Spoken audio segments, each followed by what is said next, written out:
Bon matin tout le monde et bienvenue à cette nouvelle dévotion matinale. Bon matin. Et aujourd'hui, Patrice, on continue pour ce 4e épisode sur 1 Corinthiens et nous en sommes au chapitre 2. Oui.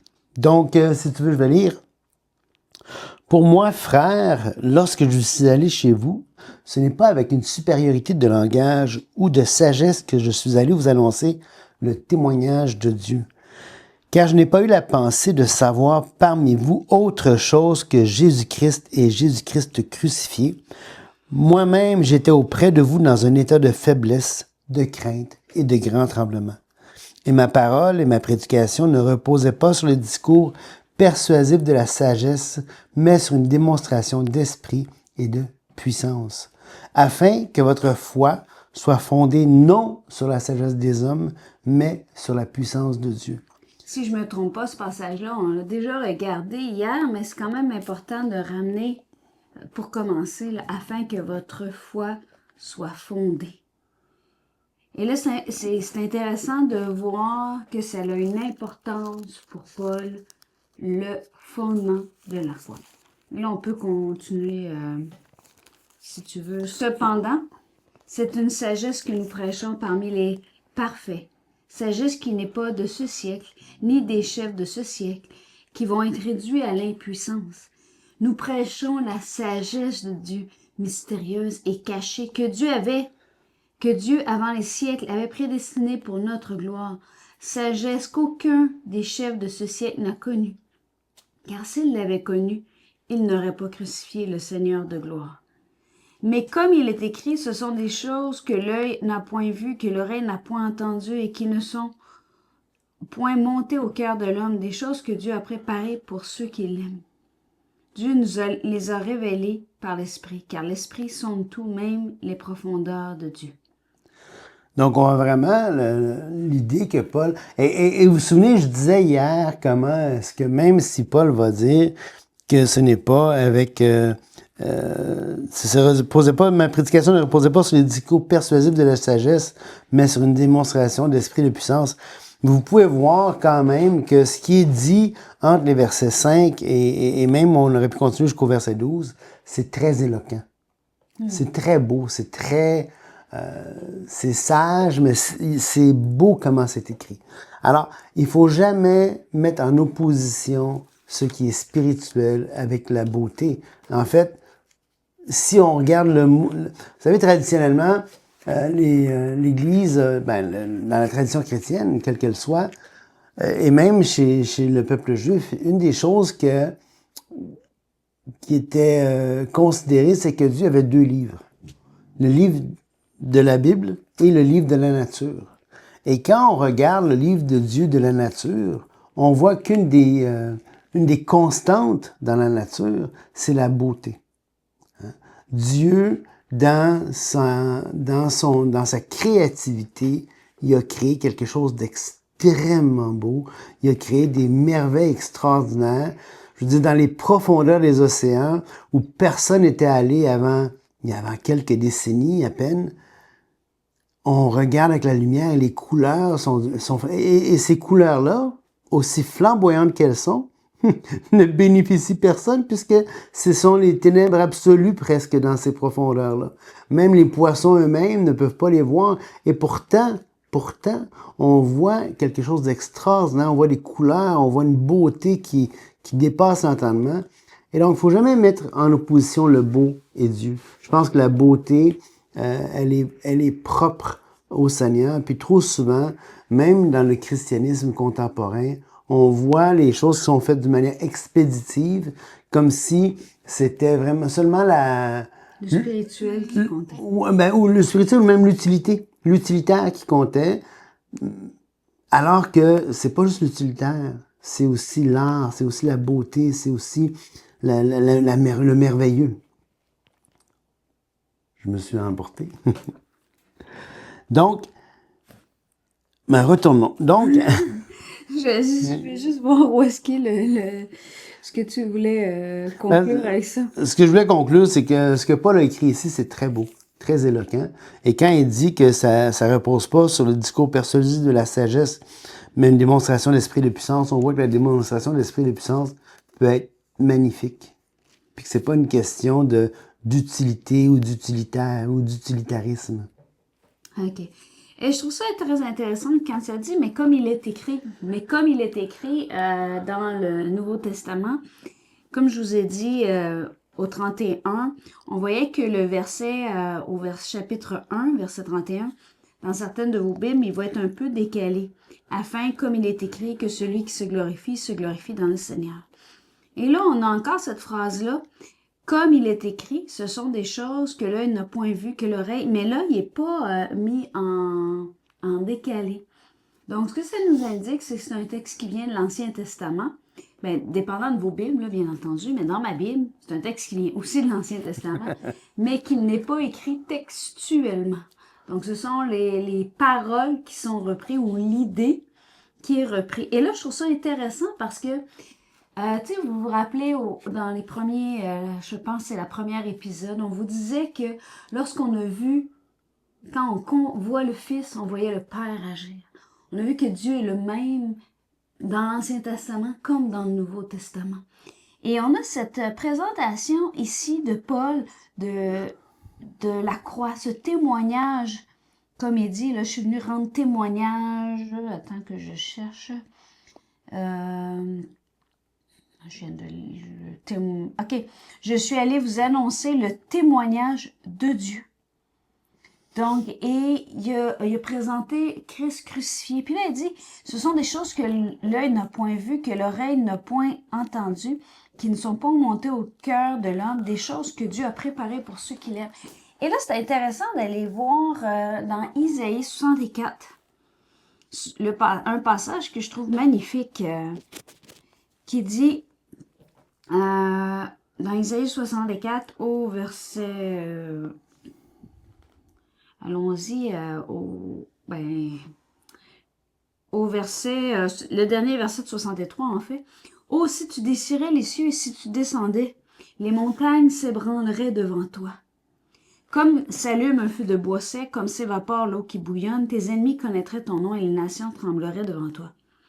Lorsque tu fis des prodiges que nous n'attendions pas, tu descendis et les montagnes s'ébranlèrent devant toi. » Et là, écoutez bien, là, le passage qui suit. « Jamais on n'a appris ni entendu dire, et jamais l'œil n'a vu qu'un autre Dieu que toi fasse de telles choses pour ceux qui se confient en lui. Tu vas au-devant de celui qui pratique avec joie la justice, de ceux qui marchent dans tes voies et se souviennent de toi. » Et on a aussi, un peu plus loin, dans le passage, ça ne sera pas long, à 65, « J'ai exaucé ceux qui ne me demandaient rien. J'ai tendu mes mains tous les jours vers un peuple rebelle qui marche dans une voie mauvaise. » Et ce que je voulais amener avec ce passage-là, c'est quand il dit, on n'a jamais l'œil n'a vu qu'un autre Dieu fasse de telles choses pour ceux qui se confient en lui. Lorsque Paul rend témoignage de Christ crucifié, le message est encore plus percutant. Parce que jamais aucun autre Dieu n'a pourvu à une solution en payant lui-même la dette de l'humanité. Jamais aucun autre Dieu n'a fait ce sacrifice ultime de donner son Fils unique qui fait partie de la Trinité. Donc Dieu lui-même s'est abaissé pour prendre notre condamnation alors qu'on ne la méritait pas. Donc dans le passage qu'on dit « fasse des choses extraordinaires pour ceux qui se confient en lui », notre Dieu est ce genre de Dieu qui ne fait pas seulement des choses extraordinaires pour ceux qui se confient en lui, mais quand il y a eu le sacrifice de Jésus-Christ, ce sacrifice-là a été fait pour être offert à toute l'humanité, et ce même avant que quiconque se confie en Jésus-Christ. Et ça, c'est le genre de Dieu rempli d'amour qui cherche une vraie relation avec l'humanité envers chacun de nous que nous présente la Bible. C'est intéressant parce que dans certains milieux, On parle souvent comment est-ce que l'être humain sans Dieu ne peut pas chercher Dieu. On entend souvent des trucs comme ça. Et après, en considérant ces textes-là ce matin, ça me rappelle encore plus comment c'est n'importe quoi. Pourquoi? Parce qu'il n'y a personne qui est sans Dieu. Dieu est à la poursuite de tout un chacun. Dieu veut réconcilier tout un chacun avec lui. Hein? Dans les Actes, Paul Moni va dire, il a voulu que les hommes le cherchassent. Dieu veut, dans 2 Corinthiens, il va dire qu'il implore par nous, les êtres humains, d'être réconciliés avec lui. Dieu est à la poursuite de l'être humain. Dieu veut cette relation avec l'être humain. Dieu recherche cette relation avec l'être humain. Et donc, il n'y a personne qui est laissé à lui-même sans Dieu, comme si Dieu, il avait créé l'être humain, puis en voulant dire, ben faites donc ce que vous voulez, puis il était parti prendre un break. Non, Dieu, c'est pas ce genre de Dieu-là. Dieu, c'est un Dieu il nous a laissé le libre arbitre, soit. Il nous a laissé assez de lumière pour qu'on se tourne vers lui, et malheureusement, on a fait assez de ténèbres pour qu'on puisse se détourner de lui. Mais le cœur de Dieu, c'est que tout un chacun vienne à lui. D'ailleurs, dans le passage que j'ai lu dans Isaïe 65, ça dit « J'ai exaucé ceux qui ne demandaient rien, je me suis laissé trouver par ceux qui ne me cherchaient pas. J'ai dit me voici à une nation qui ne s'appelait pas de mon nom. » Et c'est intéressant parce que ce passage-là est repris dans Romains. Et quand c'est repris dans Romains, c'est dit tout de suite après le verset « Ainsi la foi vient de ce qu'on entend, et ce qu'on entend vient de la parole de Dieu. » Donc, et là, quand ça dit, il dit, attendez un petit peu là, « Mais je dis, n'ont-ils pas entendu au contraire? Au contraire, leur voix est allée par toute la terre, leur parole jusqu'aux extrémités du monde. » Et là, ça continue. Puis là, l'auteur de l'Épître aux Romains va dire, et Ésaïe pousse la hardiesse jusqu'à dire, j'ai été trouvé par ceux qui ne me cherchaient pas, je me suis manifesté à ceux qui ne me demandaient pas. Et là, il n'est pas en train de dire qu'il y a juste ceux qui ne le cherchaient pas qui l'ont trouvé. Exactement. Et d'ailleurs, c'est pour ça que, à mon avis, que l'auteur de l'Épître aux Romains va commencer en disant, Isaïe va encore plus loin avec la hardiesse de Dieu pour aller nous rejoindre, pour aller nous atteindre. J'aime bien la façon dont c'est dit, là. Isaïe pousse la hardiesse jusqu'à dire que Dieu non seulement se laisse trouver par celui qui le cherche, mais il se laisse trouver même par ceux qui ne le cherchent pas. Exactement. Et là, c'est important parce que l'un n'exclut pas l'autre. Il dit, j'ai été trouvé par ceux qui ne me cherchaient pas, je me suis manifesté à ceux qui ne me demandaient pas. Mais au sujet d'Israël, il dit, j'ai tendu mes mains tout le jour vers un peuple rebelle et contredisant. Ce que ça nous montre ici, c'est l'amour d'un Dieu qui cherche vraiment une relation, qui est là puis qui soupire, qui supplie comme pour que les gens aient recours à l'Éternel. Et n'oubliez pas, là, on a lu juste avant ce passage, jamais l'œil n'a vu que notre Dieu, que toi, fasse de telles choses pour ceux qui se confient en lui. Donc, il fait des choses pour ceux qui le cherchent, ceux qui se confient en lui. Tu vas au-devant de celui qui pratique avec joie la justice de ceux qui marchent dans tes voies et se souviennent de toi. Donc, il n'est pas en train de dire que personne ne peut le faire, là. Exactement. Ça me fait penser à 1 Chronique 16:11 qui est directement relié à ce que tu viens de dire. Ça dit, ayez recours à l'Éternel et à son appui, cherchez continuellement sa face, souvenez-vous des prodiges qu'il a faits et de ses miracles et des jugements de sa bouche. Et on va voir partout dans la Bible des endroits où est-ce que les êtres humains vont chercher Dieu. Dans 2 Chroniques, lequel? 2 Chroniques 28:9 que tu cherchais? Oui, moi je voulais dire 1 Chronique 28:9 Et toi, Salomon, mon fils, connais le Dieu de ton père et sers-le d'un cœur dévoué et d'une âme bien disposée. Car l'Éternel sonde tous les cœurs et pénètre tous les desseins, toutes les pensées.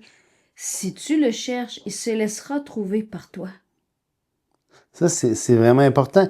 Dans 2 Chroniques, et on voit, c'est intéressant, dans 2 Chroniques 11:16, ça dit, ceux de toutes les tribus d'Israël qui avaient à cœur de chercher l'Éternel, le Dieu d'Israël suivait les Lévites à Jérusalem. Mais on voit quoi? On voit des gens qui ont à cœur de chercher l'Éternel ici. On voit au sein de leur détresse, dans 2 Chroniques 15:4, ils sont retournés à l'Éternel, ils l'ont cherché, ils l'ont trouvé. Alors, Dieu ne se laisse pas trouver seulement par ceux qui ne le cherchent pas. Dieu se laisse trouver par ceux qui le cherchent. Et partout dans la Bible, on voit des hommes Ben oui, et même des dans femmes. 2 Chroniques 15:15, ils avaient cherché l'Éternel de plein gré. Donc, de plein gré, ça veut dire volontairement, là. Et ils l'avaient trouvé et l'Éternel leur donna du repos de tous côtés. Donc, c'est vraiment ici, là, dans 2 Chroniques 30:19, à tous ceux qui ont appliqué leur cœur à chercher Dieu. Il y a même on dirait même qu'à la limite, dans les descriptions, il y a même des niveaux là, Oui. de leur plein gré. Donc, par choix, ils ont appliqué leur cœur. Donc, c'est important de voir, et ça va, là, ça l'explique pourquoi Isaïe va dire, pas Isaïe, l'auteur de Romains va décrire le discours d'Isaïe comme étant poussé à l'hardiesse quand il dit « J'ai été trouvé par ceux qui ne me cherchaient pas ». Puis là, ça serait peut-être intéressant de voir, parce que dans Romains chapitre 3, ça dit « Nul ne cherche Dieu ». Hein, on entend souvent ça. Puis là, on vient de lire plein de passages, parce que il y a plein de monde qui cherche la Bible, qui cherche Dieu dans la Bible, c'est partout. Hein, on voit ça partout. On voit ça dans les Grâces, on voit ça dans les psaumes, on voit ça partout. Alors, c'est quoi que Paul vient dire là, quand il dit « Nul ne cherche Dieu », ben, c'est parce que c'est un participe présent. Nuls ne sont des cherchants Dieu ou des chercheurs de Dieu. Il n'y a personne dont la spécialité, dont la vie est strictement dévouée à chercher Dieu. En fait, on pourrait traduire, si je me trompe pas, Patrice, de manière plus adéquate, nul n'est continuellement en train de chercher Dieu. Exactement. Exact. Et c'est là que la hardiesse et, comment je peux dire, la compassion de Dieu se manifeste. Puisque il y a peut-être un moment où est-ce qu'on n'est pas en train de chercher oui. Dieu et que il va se manifester.